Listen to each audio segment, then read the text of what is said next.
on hot topics in the economy and policy. On today's program, we are launching the release of the 2021 Global Economic Outlook. In today's broadcast, we will highlight key trends that will impact the short and medium-term outlooks for the global economy. We will also share our growth projections for the U.S., Europe, and China in the decade ahead. This month's focus is on the question of whether the reopening and recovery of the U.S. and world economy are sustainable. Throughout the webcast, please write your questions in the chat box, and we will address them throughout the discussion and Q&A periods. You may also receive CPE credits for participating in this event. For CPE credits, please click the link in the CEU request pod in the bottom right corner of the webcast console to sign up for the credit. Stay online for the entire webcast, click OK for 3 pop-ups that occur during the program, and credit available will be participation in live webcasts only. Let's go to the next slide, please. So let's set the scene here. Mandatory and voluntary restrictions on economic activity to halt the spread of the global COVID-19 pandemic led to an unprecedented downturn in the global economy in the first half of 2020. Declines in economic activity were widespread. They were the most pronounced in Latin America, including Peru and Argentina, Europe, including Spain, France, the UK, and Italy, and India, with Germany, the US, Japan, and China in the middle of the range, and South Korea and Taiwan standing out as having a relatively mild impact. The Conference Board estimates the level of global GDP in 2020 to fall by 4.7%, below last year's level. This would be a far worse outcome than the contraction in global GDP that occurred during the global financial crisis of 2008 and 9, when the global economy contracted by just 0.9 of a percentage point in 2009 compared to 2008. At the same time, we expect a much weaker rebound than was the case in the aftermath of the global financial crisis, primarily because of lower growth in emerging markets and developing economies. So for today's panel, we have our distinguished guests, which are on the next slide. We have myself as moderator. We have Eric Lund, senior economist. We have Ilaria Maselli, senior economist. And we have Ottoman Azildirim, who is also our senior director in Economic Research and Global Research Chair. So on the next slide, I believe we have our questions. Oh, we have our poll questions. So let's well, before we go to the poll, let's just lay out what some of the topics are going to be. We're going to have 4 segments here. First, what are the upside and downside risks to U.S. economic growth in 2020 and 2021? Second, what factors are impacting 2020 and 21 growth prospects in Europe and China? Third, how will the pandemic shape global economic growth in the coming decade? And fourth and finally, what are the main drivers of growth in the post-COVID world? So before we dive into the details, let's get some feedback from our audience with our first poll question. So let's take a look at our first poll question. Okay, so which of the following statements is the most true in your view? The U.S. economy will be the sole engine of growth for the global economy in 2021. The U.S. recession will derail the global economic recovery in 2021. The U.S. economy will probably reach its low point by the end of 2020 and will likely improve faster than expected in 2021. None of these statements is true. So we'll give a few seconds for our participants to respond to these poll questions.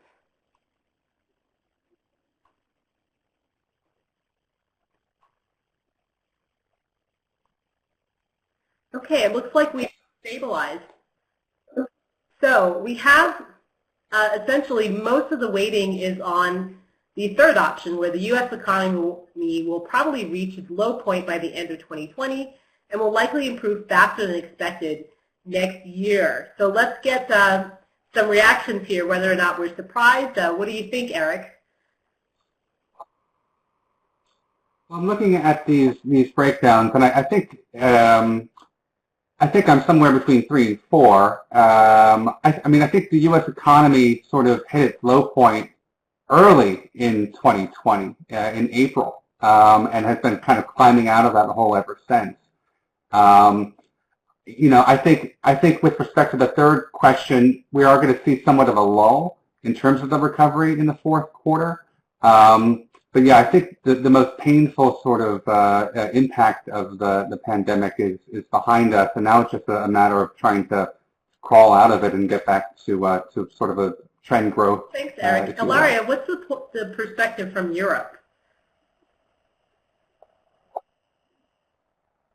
Well, I would say that none of these are true because we don't know. I saw in the comments somebody said it depends a lot on the result of the election, and I agree with that. I would say also to the process that leads after the election to the new president, if he's contested or not. So we live in such a big uncertainty that basically. Ottoman, from a global perspective, what are your thoughts in terms of the reaction from our participants? Well, actually, the level of optimism, opting for that third option surprises me a little bit, and it really highlights how the world economy has changed, right? It used to be that people would look at the U.S. as the engine of growth, and that's the one that's getting the fewest votes here. And I think it's just the global landscape has changed so much, and global economies, emerging markets, mature economies have become much more integrated, so that the U.S. is not the engine anymore. But the level of optimism is a little bit surprising to me, and it might have to be. We'll talk a little bit later on about the business optimism, which is kind of trailing ahead of consumer optimism, and maybe that has something to do with that. Thank you all. Thank you for your responses. So let's go to the first question. Eric, this is aimed at you. So 2-minute response here. What are the upside and downside risks to U.S. economic growth for the latter portion of this year and also for next year? Sure. I mean, there's a lot of pieces in this puzzle, of course. But I think in terms of the sort of shorter-term outlook for the U.S. economy and the recovery, there are sort of 5 pieces that we're tracking closely. One, of course, is the status of the COVID-19 cases. As somebody in the text box just mentioned, we are seeing a rise in that, which is concerning. But we have expectations that we'll have an uptick in the fourth quarter and the first quarter, sort of the winter in the U.S. But we think it's going to be, at this point, we're thinking it's going to be limited, and we're going to be able to sort of contain it sort of on a state-by-state or town-by-town basis. So we're not expecting the kind of disruption that we had in April, for instance. We're also looking at unemployment numbers pretty closely and the associated consumption. There's a tie there. As a lot of people aren't working, of course, that impacts the ability for consumption to continue to rebound. Government stimulus is another important piece of the puzzle. Unfortunately, we haven't seen a sort of a second package be sort of passed and signed. But our expectation is that at this point we'll have some kind of a limited stimulus implemented in terms of actually being available to businesses and people sometime in the first quarter of next year. A vaccine is another important piece, of course. We're expecting that sometime this quarter we'll probably see some sort of a vaccine approved, but it's unlikely that it's going to be widely available to the general public in the U.S. until probably mid-2021. And then finally, we're keeping an eye on the U.S. elections, not necessarily in terms of what the outcome is going to be, but in terms of some of the volatility that people are concerned about with respect to ambiguity in terms of who the winner is going to be.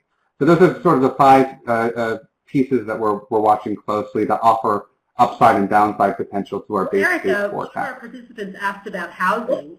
Do we still see any upside risks around housing, or are there risks that some of the excitement will fade over the course of the next year? So the housing story has been one of the sort of silver linings for 2020. We've seen a lot of movement there, both in terms of people moving, buying existing homes, but also a lot of building of new, construction, which is helpful in terms of the rebound.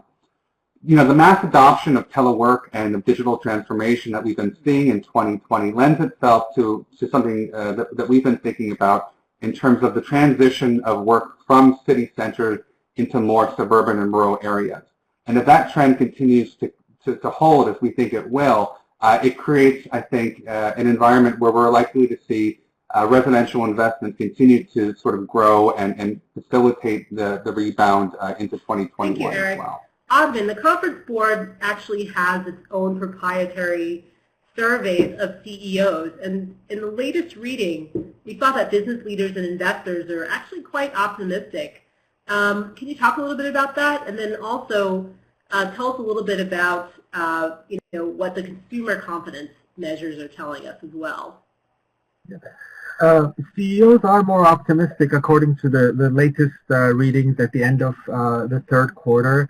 And that's perhaps not surprising because, we'll find out tomorrow third quarter GDP in the U.S.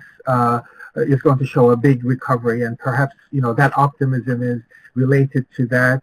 The reopening brought a resurgence in economic activity, and CEOs are closely tuned to how well businesses is doing. So, when we asked about capital spending plans, there's an improvement. About 25% of those CEOs anticipate increasing spending on capital over the next 12 months, and that's up from 15% earlier in the quarter.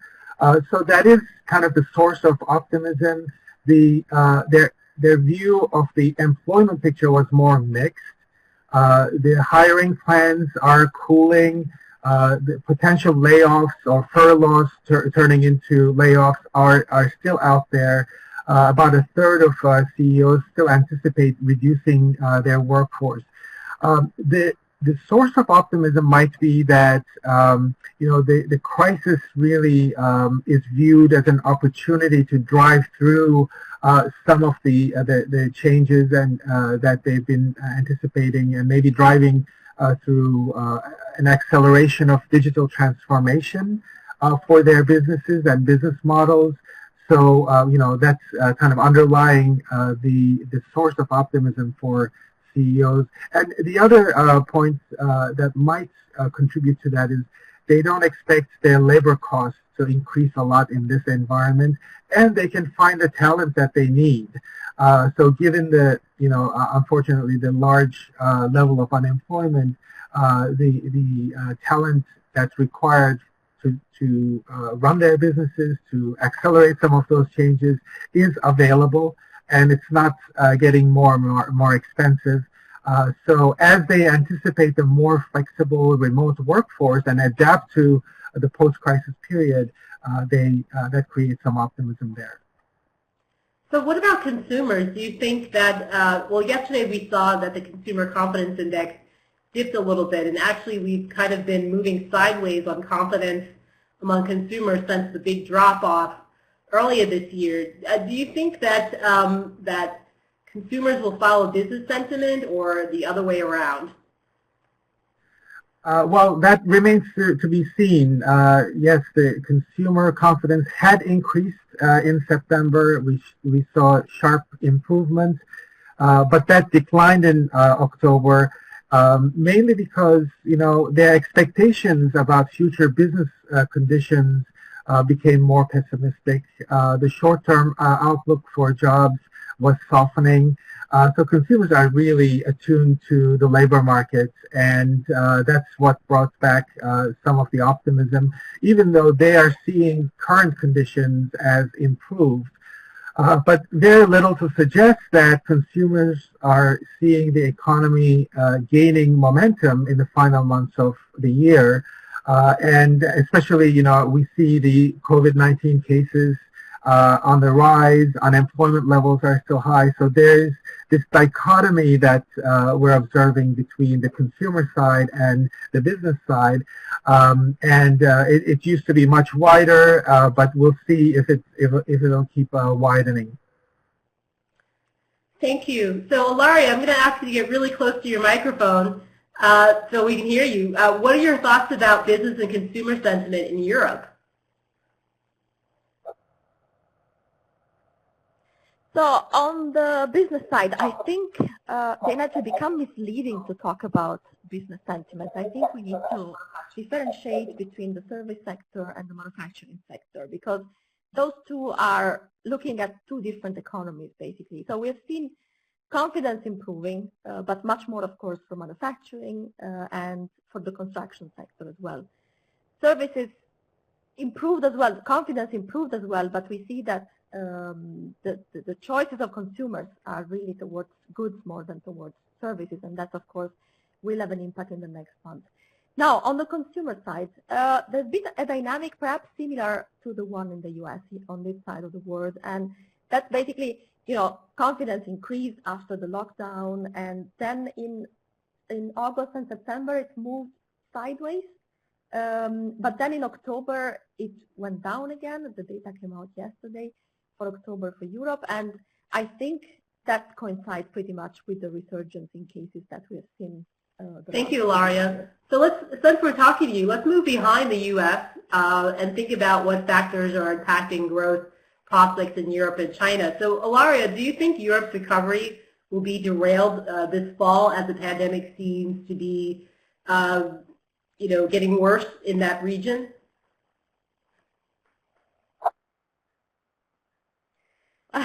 It's a difficult question, of course, because this resurgence in cases has been happening sooner and faster than what we initially planned.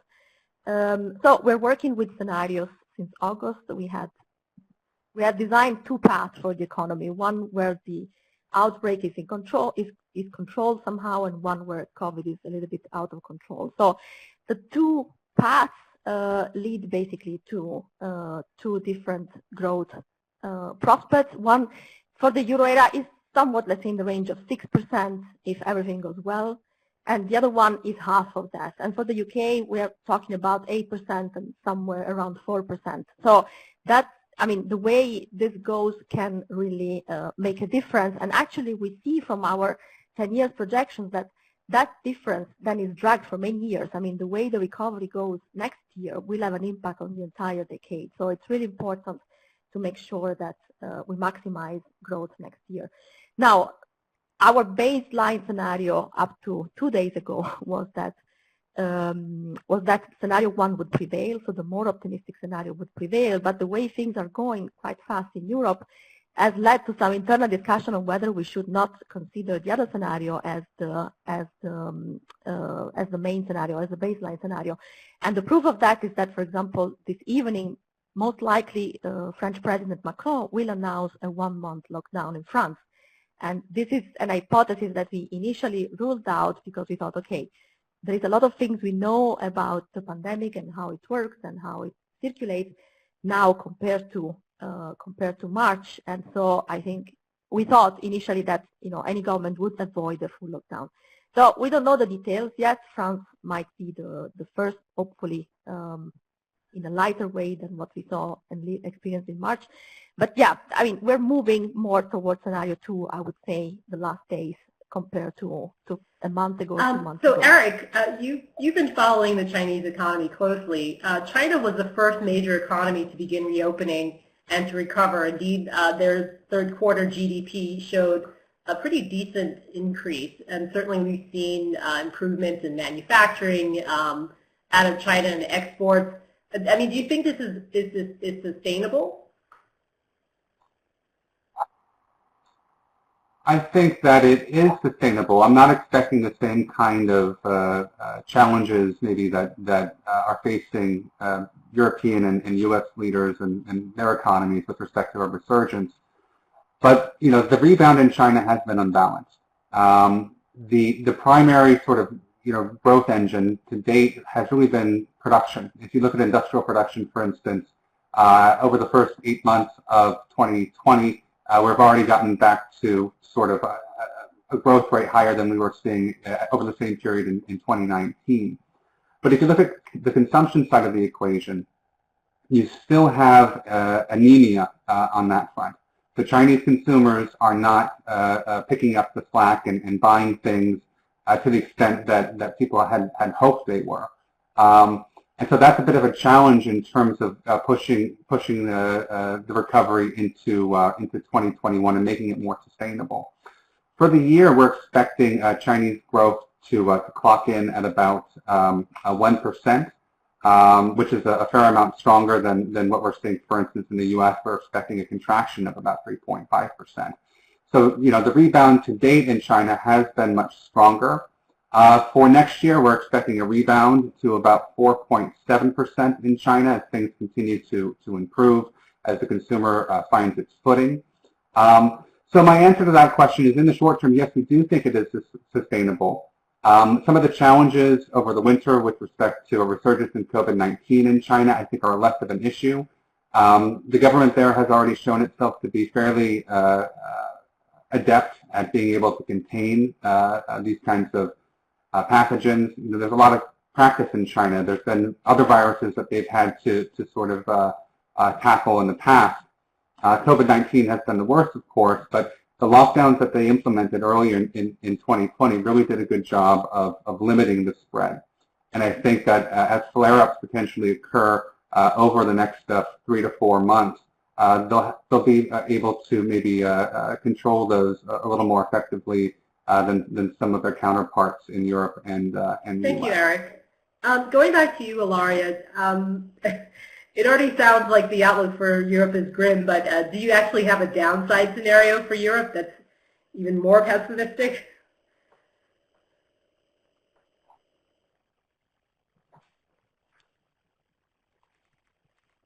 Okay, Ilaria, you're muted.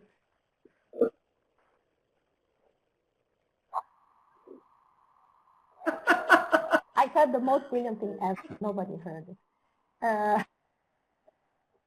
No, so we basically have two scenarios. One is COVID under control, and the other one is COVID a little bit out of control. Let me maybe give you some figures by country, because also, I mean, we always speak about Europe as, one thing, and for simplicity we have to do it, but we've also seen that the impact of the pandemic has been quite different from country to country. So, for example, among the most hit have been France, Spain, Italy, UK. We're talking about an impact in the range of -10, and in the case of Spain, close to -15% this year.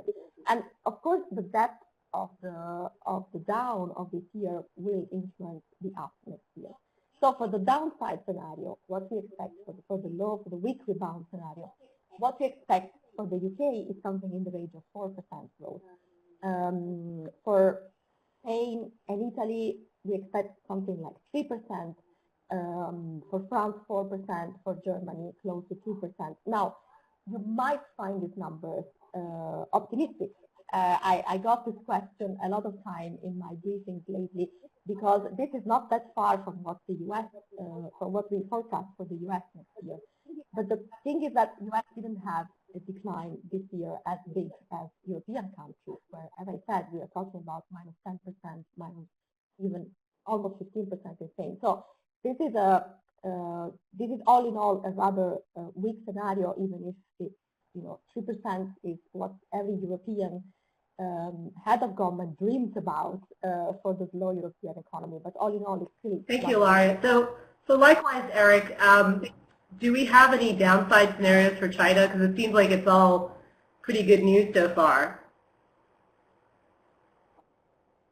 We haven't constructed them in the same way we have for the U.S. and for Europe, but there certainly aren't downside risks for the recovery in China. I just talked a little bit about the effectiveness with which they've been able to contain COVID-19 flare-ups over the course of 2020. If that fails, of course, over the next several months during the winter, there's going to be a lot of economic implications for the country.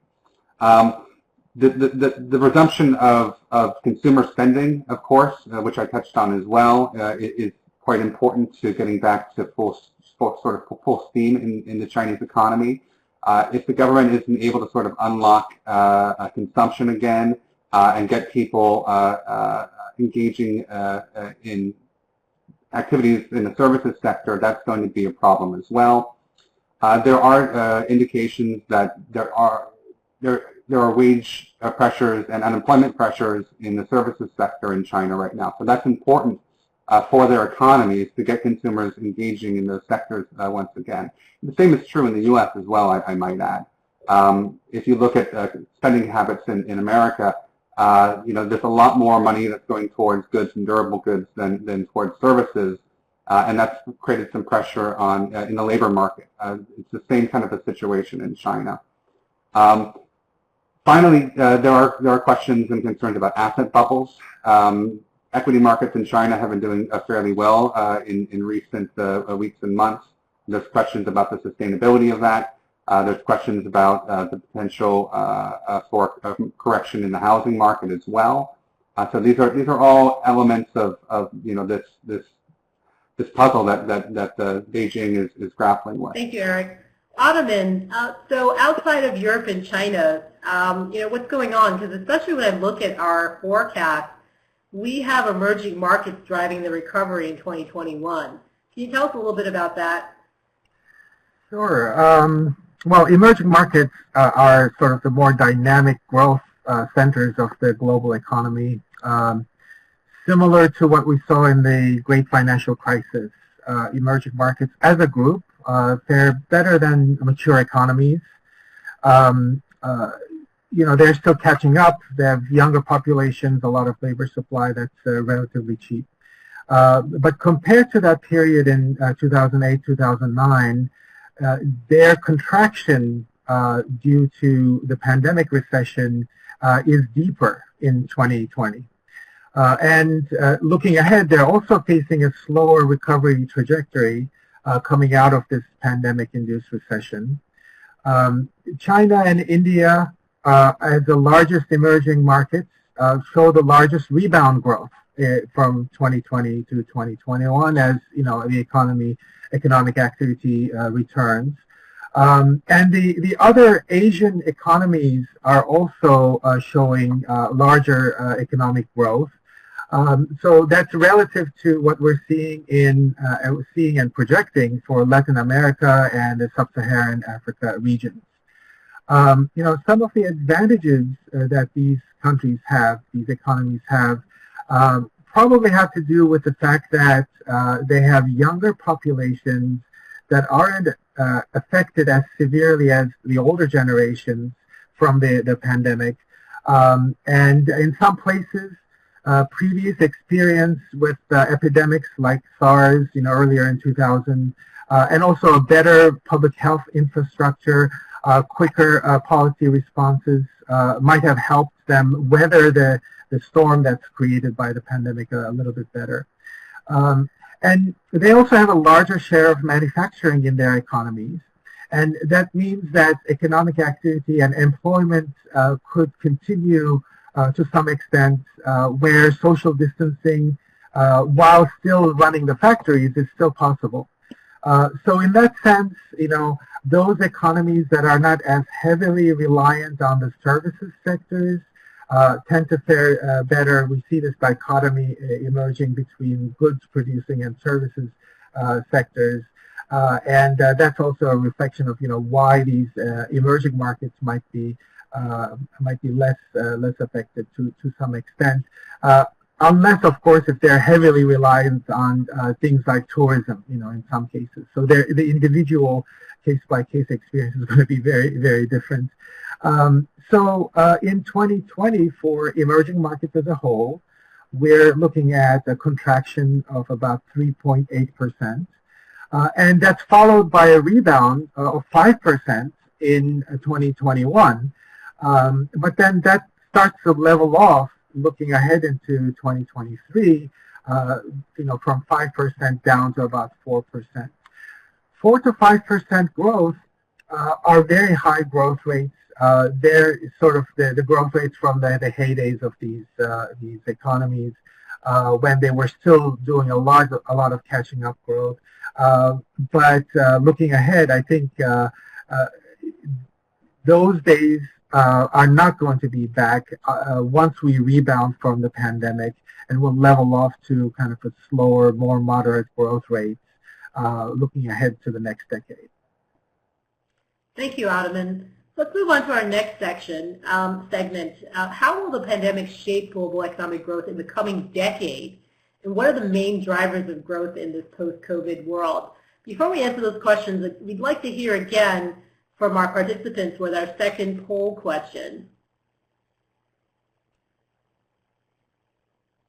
Okay, so The most important policy instruments that can set in motion a sustainable global economic expansion are infrastructure spending, business and personal tax cuts, management of government debt, including local and state, easing lending rates, targeted industrial policy, investing in basic science and R&D, and then other things that are not mentioned here. So we'll give it another few seconds until things stabilize, although it seems like we've got a front runner here. All right, 10, 9, 8, 7, 6, 5, 4, 3, 2, 1. All right, let's stop the polling. I think it's pretty clear that most of our participants believe that infrastructure spending is going to be the policy instrument that can set forth a sustainable global economic expansion. So let's give everybody 30 seconds here. So, Ottoman, what's your reaction to this? Well, this is not too surprising in a way, because infrastructure spending can be directly impacted by government policy. We see this a lot in China, of course, as well as some other emerging markets. Those emerging markets are also places where you do need more infrastructure spending. So there's a demand for it and a potential supply for it, but through government action. In general, these are things that are not going to be provided by just, private markets. So you do need the public action to coordinate, and it can directly, impact investment levels and employment levels. So it's, in a way, it's not surprising that, people kind of go to that as the first option. Eric, what are your thoughts from a U.S. perspective? I mean, I think it depends. I was going to say it depends on where in the world you are, which one of these policies are going to be most appropriate. I think in a place like the U.S., it does make sense. There is, I think, a need for infrastructure investment, regardless of the pandemic. So, stimulating growth via that avenue makes sense. But in a place like China, which has relied very heavily on infrastructure spending over the last couple of decades, one can argue that there's been an overinvestment and an overcapacity in that respect. So infrastructure spending is a part of, I think, the Chinese plan in terms of stimulating growth, and not to the same extent that we saw during the years following the global financial crisis. It depends on where you are. I think in the U.S., infrastructure spending is maybe one of the more pragmatic ways of trying to stimulate. Is it true also for Europe?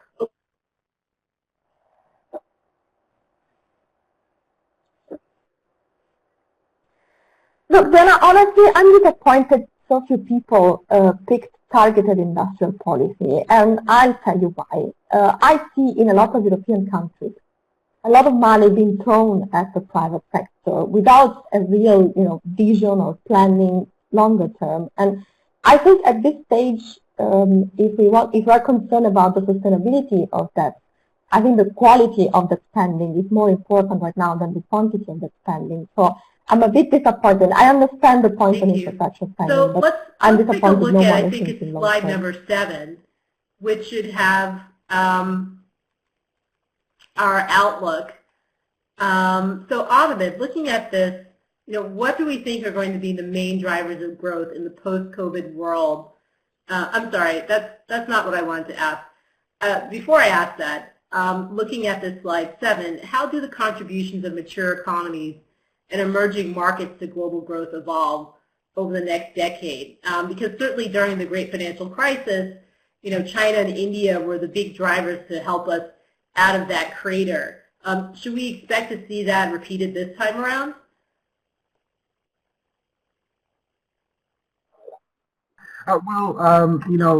China and India are the largest emerging economies, and in a sense, they will continue to be providing that growth contribution, just the sheer size of their economies. But then you do see some of that growth also starting to spread out to other, Asian and South Asian economies as well, because there's, more integration going on in those regional economies, and the economy of China is providing demand for other Asian economies and so on and so forth. So through those linkages, I think there's more of a new growth dynamic that's going on, but they tend to be sort of the leaders of the pack there. And China, despite its long-term slowdown that Eric was mentioning, still is a very large market and creates a lot of demand. And there's really, no other economy that would quite replace the growth contribution that China is bringing. So we would still see those two economies, but especially China, creating that growth potential. So Eric, I've been hearing, it's not news, but it's in the news that at least in China, a lot of the stimulus that we've seen so far has been domestically focused. So, and whereas before, a lot of Chinese activities were more things that could, the benefits were exported throughout the rest of the world. So, just looking at the slope of this line, in terms of emerging markets, do we really think China is going to repeat its performance from, the great financial crisis? Yeah. So, a number of years, the Conference Board put out a thesis called The Long Soft Fall in Chinese Economic Growth. And there were structural issues within China that are gradually slowing sort of the natural growth rate that we see on any given year. We've seen a hit to growth in 2020. We're expecting a bit of a rebound in 2021, but we expect this story to resume in the longer term over the course of the next decade. China's economy is large. It is a much bigger piece of global GDP than it was. So, to the extent that it continues to grow, it will help to drive a global recovery. But the amount of growth that is being achieved in any given year over the course of the next 10 years is going to be lower. So it's bigger, but also it's not growing quite as fast. But in general, I think it will contribute to the kind of global growth that we're expecting over the next 10 years. I think if I can jump in, I think one of the important takeaways from this chart is that in the recovery period, you see the emerging market trajectory, recovers maybe faster than mature economies, but the slope of that line is lower than what it was coming out of the great financial crisis in 2009. So that is a pretty major difference. And at the risk of getting a little bit technical, at the Conference Board, we also look at alternative growth rates for the Chinese economy. And relative to the official growth rates, taking into account this, long soft fall hypothesis, the alternative growth rates tend to be lower, and we believe they're much more realistic. Here in this chart, we're looking at the graphs with the official growth rates, right? So using our alternative numbers, we would have an even slower slowing of that emerging markets slope. So I think that is a major distinction between the previous crisis we went through and what we're faced with now. Thank you. Let's take a look at slide number 8. All right, so lots of fine print here. But the bottom line is that, these are our forecasts for the next 10 years. What are going to be driving things, once we get beyond the bounce back from the pandemic? Like what's driving our medium-term forecast and also that longer-term forecast, 2024 through 2030? Ottoman, let's start with you on the global drivers of growth, or the drivers of global growth. You're on mute.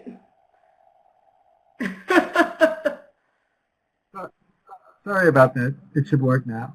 Actually, the phrase of the year. All right, go ahead. Maybe we can go to the next slide where we look at a decomposition of the growth contributions. And we look at contributions coming from capital and investments, contributions coming from labor, and also from productivity. So when we analyze these estimates, what we're seeing that in the last decade, a lot of the growth was driven by investments and using the accumulated capital stock around the world, but especially for emerging economies. And this was happening during a time when mature economy populations were aging and their labor supply was shrinking. A lot of the older workers are retiring. And these mature economies weren't investing as much as they used to, so you see their capital contribution to growth starting to slow down. That was altogether on a global scale was being offset by growth coming from emerging markets, and that growth was driven by that investment. So we've seen that shift, and we would expect that to continue to some extent. And the important thing about that last decade was that we also saw that productivity growth was on a weakening trend. So it wasn't offsetting the disadvantages in mature economies coming from their shrinking labor supply and aging workforce. So economists and policymakers were very concerned about these weakening productivity trends. Because they're really underlying kind of the potential of the economy to generate growth. In the next decade, looking ahead, the importance of investment is going to shift towards other qualitative aspects in both capital and labor that will be drivers of more productivity. So perhaps there's a green shoot there, and it's an optimistic reading of the numbers. But I think there are trends that are being accelerated by the pandemic-induced recession that can drive economies to make a transition towards more digital technologies that are widely used, that can bring more innovation and more digital transformation can lead to more value creation for businesses and these economies. So the new investment can spur more employment in the longer term, and that acceleration of digital technologies can drive up the long-term growth rates to some extent. So we would see, despite investment taking a smaller role, there is a potential to accelerate growth through productivity and more innovation. Thanks, Ataman, for the global view. Ilaria, in terms of the long-term European outlook, what are some of the key drivers that you envision?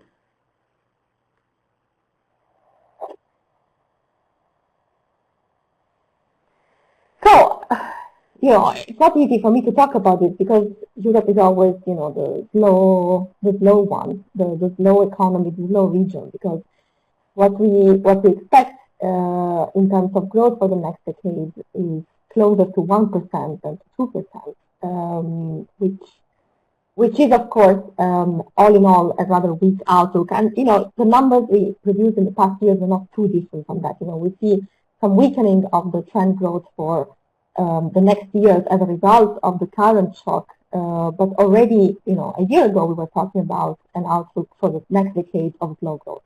So this is the first piece of information.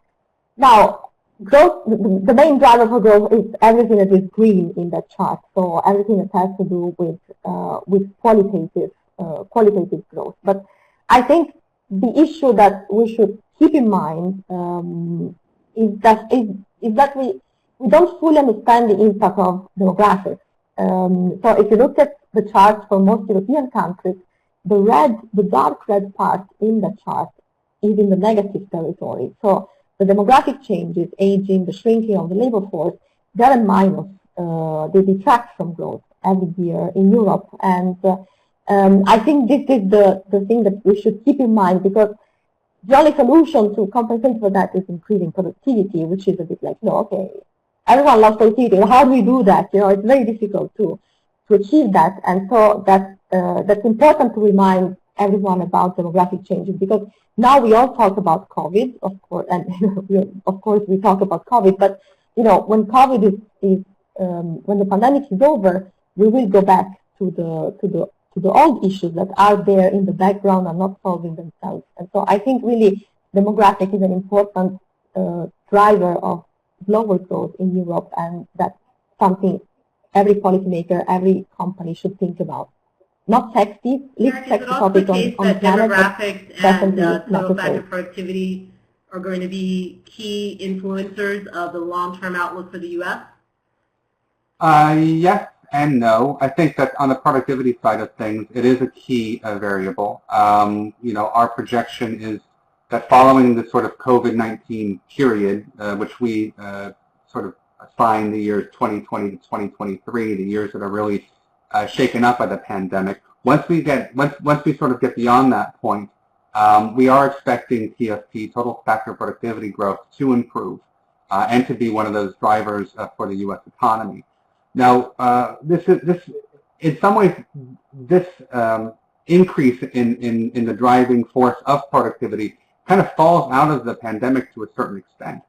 We've seen a massive adoption of new technologies and new ways of doing business and new ways of consuming come out of COVID-19, vis-a-vis digital transformation, telework, an acceleration in e-commerce. And so we expect these sort of compressed adoption of this kind of technology to pay dividends in terms of economic growth later on in the decade.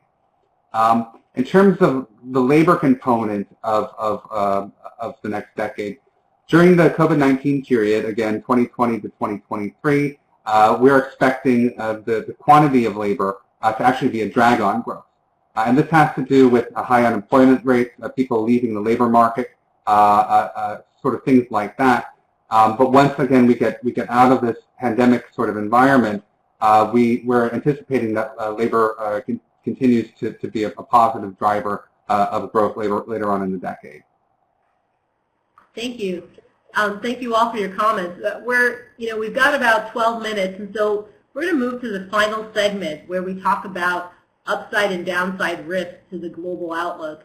But before we do that, let's hear from our audience again with our last poll question. So, what do you believe is the best way to prepare? Sorry, I don't know if that's. Yeah, that is our last question.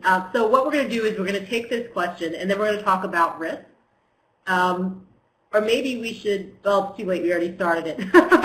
All right, so what do you believe is the best way to prepare your business for the global recovery? Downsize during a downturn in sales and corporate profits, utilize a rainy day fund to continue operations normally during the downturn, invest in long-term growth by enhancing productivity through digital transformation, shift operations to less costly locations, expand into growth markets to diversify sources of revenues, or other options that are not listed here.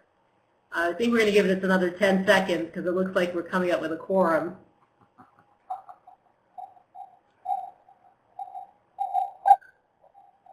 All right, I just counted to 10. Let's stop the poll. It looks like there's broad consensus around investing in long-term growth by enhancing productivity through digital transformation.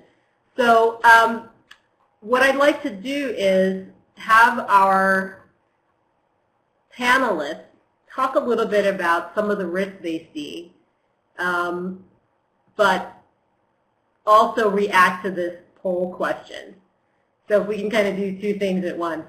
All right, so let's go for Eric. We'll let you speak first. So in terms of the poll, I'm not at all surprised, given that, I mean, it sort of serves to validate some of our projections about productivity growth in the coming decade. This investment in digital transformation falling out of COVID-19, I think is going to, on an individual business perspective, but also on a broad economic macro perspective, going to pay dividends. In terms of risks to the recovery, there's been a lot of talk, even before the pandemic, about a sort of trend of deglobalization. We've done some research on this in the past. We've looked at the length of global value chains that connect various stages of production around the world, and have seen that there's been a little bit of a contraction in the length of those global value chains as production sort of localizes or regionalizes to a certain extent. Given some of the political elements and even some of the supply constraints with regard to PPE and things like that, there's even more concern, I think, now than there was a year ago about stronger trends in deglobalization. And so that's something that I'm concerned about. It introduces greater inefficiencies into production networks as opposed to being able to really exploit all the best production locations around the world. And so that could kind of put the brakes, I think, to a certain extent on growth and introduce a little more volatility, both economically and geopolitically. Thanks, Eric. So, Ilaria, first, what's your reaction to the poll question, and then what do you see are some risks around the outlook?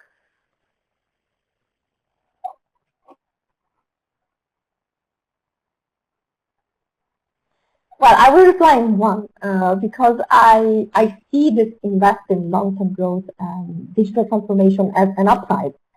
If everyone does that, that can really boost growth and accelerate the recovery. So I think it's really, really an opportunity for the medium term. Now, if I look on the other side, I agree with what Eric said, and we actually did a simulation that you will see in the report on what that means, what deglobalization means, and to remember that Europe is a huge open economy, and so every threat to globalization is a big threat to growth. And remember, growth is already very slow. Imagine even slower. That would be deglobalization scenario is kind of a catastrophe for Europe, for the European economy. Now, the other thing that I wanted to mention as a risk is everything that is related to the labor market, because so far the unemployment impact of the current shock has been rather muted in Europe, thanks to all the furlough and labor support schemes, and this really helped to contain for the households. But this is a big fear. I mean, in consumers' mind, there is the risk of unemployment, and that's why consumer confidence moves sideways instead of upwards. Now, why is that a risk? Because we see a lot of industries that are suffering a lot. I think of the accommodation sector, hospitality, food, and the cultural sector. And in many European economies, that's about 10% of jobs. So imagine that a lot of companies in this sector go bankrupt and people lose their jobs. That's a big impact on unemployment, and a long-lasting impact on unemployment can really weaken growth deeply, can really lower the budget of households, the income of households, and have a substantial, be a big risk for the recovery. And just to have a comparison, think about what happened in Spain after 2008. When the whole construction sector burst, there were 2 million construction workers in Spain that couldn't just find another job. It's very difficult to train some workers, especially low-skilled workers, to go into another sector. So I'm a little bit afraid of that. We'll let you have the last word. What are your thoughts on the poll? And then also, what do you see as both upside and downside risks for the global economy? Yeah, thanks. So on the poll, actually, I was thinking, maybe there should have been another option for all of the above, because, it is difficult to time the timing of the recovery and take advantage of all the opportunities that will be created. So to be prepared for that might require kind of a more holistic approach. I'm not surprised that digital transformation, the emphasis on that, there was a consensus around. I mean, we hear about that all the time, and the CEO surveys show that they think the long-term legacy of the pandemic is going to be really surrounding that, and that just seems to be very, very consistent. But it's probably easier said than done And that's the word of caution, because we've had a lot of new digital technologies for the last 10, 20 years. And as economists, we didn't see the reflection of that in terms of economic and business performance. And, there are some very successful tech firms, but that's not really spilling over to a wide range of firms for not just the U.S. economy, but for, around the world. So it is a tricky proposition, and it does need a lot of attention going forward. And the pandemic, while accelerating that trend, it's also making things a little bit more complicated, because it's not business as usual. So it's going to be a new world going ahead. So there are lots of caveats, and there's no sort of magic sauce, I guess. I mean, that does kind of show up as one of the risks to the recovery, right? So if you don't get this digital transformation right, you do hurt long-term business performance. And, recessions by their nature do lead to a lot of bankruptcies and failed businesses that are not being able to sort of meet the efficiency challenges. And that does kind of pose a risk for the longer term as a result of that, if there aren't other firms that are taking advantage of the opportunities that are created. I think another risk is, the aftermath of the great financial crisis. Our most recent experience with a very deep global synchronized downturn, the aftermath saw a synchronized policy action from central banks, from governments, and the whole world economy kind of came together to tackle that. We're kind of living in a different world now, with some of those international institutions losing their effectiveness, and things like that might prevent a more coordinated policy action that will support the recovery, because the recovery will need a more supportive and nurturing environment to take hold on a sustainable basis. Thank you, Ottoman. Thank you, Ilaria. Thank you, Eric. Well, folks, we have completed our discussion today, and we hope that these insights for what's ahead will be helpful in making decisions for the future of your organizations, people, and stakeholders. If we go to slide 12, if you enjoyed today's discussion, please register for our December Window On program. Please also register for our upcoming webcasts over the next few upcoming weeks. I think our webcasts are listed on the very next slide. There they are. So please be sure to sign up for those webcasts and register. Then the next slide, we also invite you to visit our website, which is www.conference-4.org/COVID-19 for our written audio and visual research content. And then our very last slide, we ask that you finally please listen in to our indications broadcast on high-frequency economic indicators. Thank you again for your time and for joining us today. Thank you. Bye.